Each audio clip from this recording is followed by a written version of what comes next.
오늘 새벽기도 나오신 분들은 오늘 읽었던 본문이 새벽기도 본문과 똑같다라는 것을 알 수 있을 겁니다. 여러분 한 구절을 다 같이 읽고 제가 간단하게 결론만 말씀을 드리도록 하겠습니다. 우리 구절 한 구절만 띄워 주십시오. 10절과 11절을 우리 다 같이 다시 한 목소리로 다 같이 읽겠습니다. 시작. 그들이 별을 보고 매우 크게 기뻐하고 기뻐하더라. 집에 들어가 그 아기와 그의 어머니 마리아가 함께 있는 것을 보고 엎드려 아기께 경배하고 보배압을 열어 황금과 요양과 모략을 예물로 드리니라. 아멘. 오늘 장로님 기도하신 것처럼 오늘 성탄절을 이유로 우리 주일학교 아이들 저 위에 올라와 있고 또 우리 온 성도들 가족들이 아마 우리 예배당 리모델링하고 한 자리에 제일 많이 모인 것 같습니다. 너무너무 감사드리고 이 성탄절이 우리에게는 이런 날이구나 하는 것을 다시 한번 보게 됩니다. 제가 보니까 낯선 얼굴들도 몇 명이 보여. 정말 오래간만에 뵈는 얼굴도 몇몇 분 계신 것 같습니다. 너무너무 잘 오셨고 진심으로 환영합니다. 교회 다니시는 분들은 성탄절은 교회 오는 거 맞지요? 1년에 2번 오셔야 되잖아요. 부활주일하고 성탄절하고는. 그래서 여러분 오늘을 시작으로 해서 오랜만에 오신 분들도 계속해서 예배당에 나올 수 있기를 바랍니다. 오늘 이 본문의 내용은 일생에 한 번 최고의 예배를 드린 사람의 이야기입니다.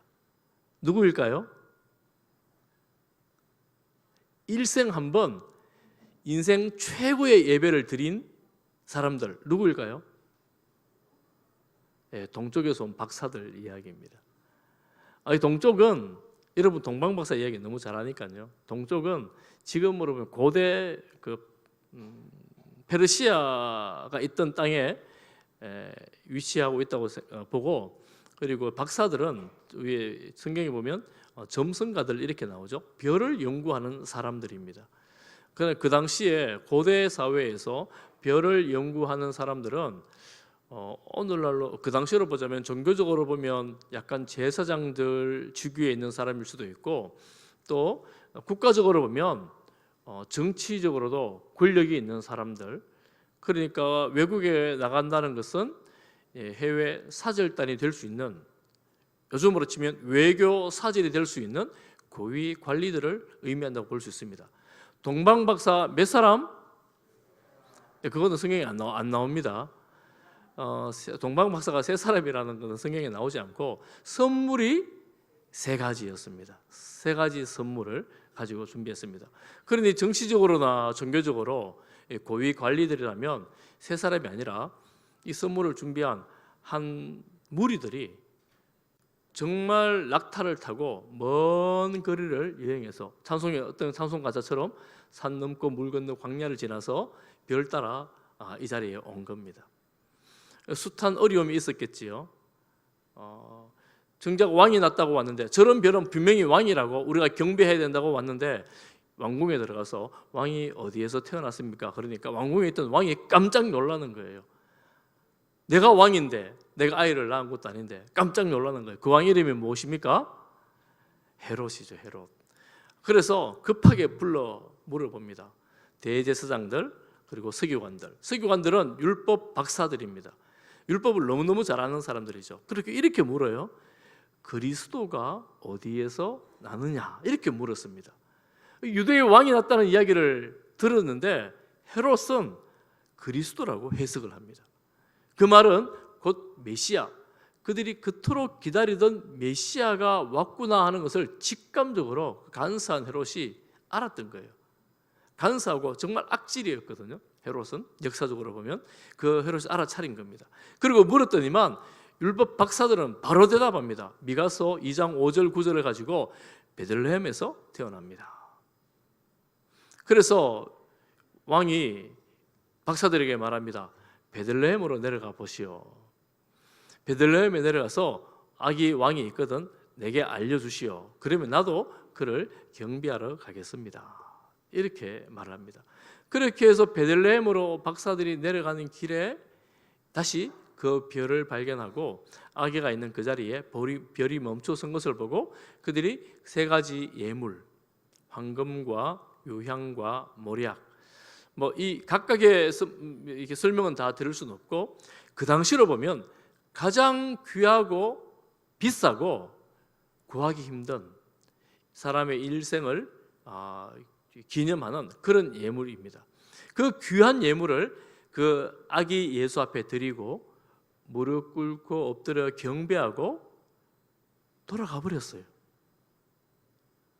그 멀리서 이 별 보고 찾아온 박사들이, 그 고위 관료들이, 외교 사절단이 절하고 그 값진 예물을 드리고 돌아가 버린 거예요. 여러분, 그 박사들이 그 경배한 것이 무슨 의미가 있겠습니까? 여러분, 외교 같으면 아무리 강대국 약소국이라도 서로 주고받는 게 있습니다. 조공을 바치면 평화를 돌봐주고, 너희들이 이걸 주면 우린 이걸 주고. 외교라는 건 뭐 그런 거 아닙니까? 한 군데만 좋은 거 없잖아요. 서로 주고받는 게 있잖아요. 그런데 이 사람들은 경배를 드리고 가버렸습니다. 동방 박사에게 무엇이 유익이 됐겠습니까? 무엇이 남았습니까?